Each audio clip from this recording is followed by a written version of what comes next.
बेटा बहू अपने बेडरूम में बातें कर रहे थे। द्वार खुला होने के कारण उनकी आवाज बाहर कमरे में बैठी माँ को भी सुनाई दे रही थी। बेटा, अपने जॉब के कारण हम माँ का ध्यान नहीं रख पाएंगे। उनकी देखभाल कौन करेगा? क्यों ना उन्हें वृद्धाश्रम में दाखिल कर दे। वहाँ उनकी देखभाल भी होगी और हम भी कभी कभी उनसे मिलते रहेंगे।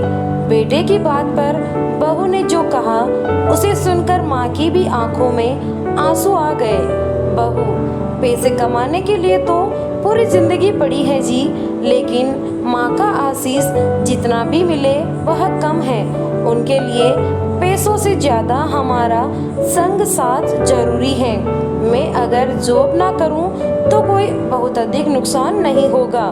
मैं माँ के साथ रहूंगी, घर पर ट्यूशन पढ़ाऊंगी, इससे माँ की देखभाल भी कर पाऊंगी।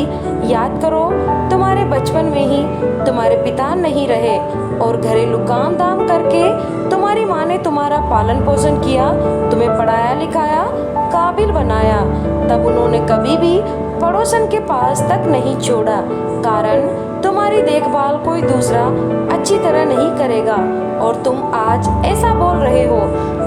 तुम कुछ भी कहो, लेकिन माँ हमारे पास ही रहेगी हमेशा अंत तक।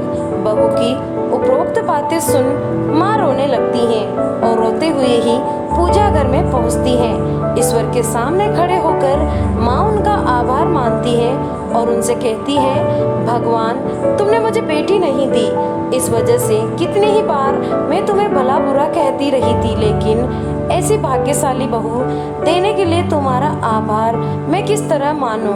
भगवान, जो ऐसी सोच की बहू मिली, तुम्हारा लाख लाख शुक्र है। दोस्तों, अगर आपको कहानी अच्छी लगी हो तो कमेंट में जरूर बताएं और लाइक शेयर जरूर करें। धन्यवाद।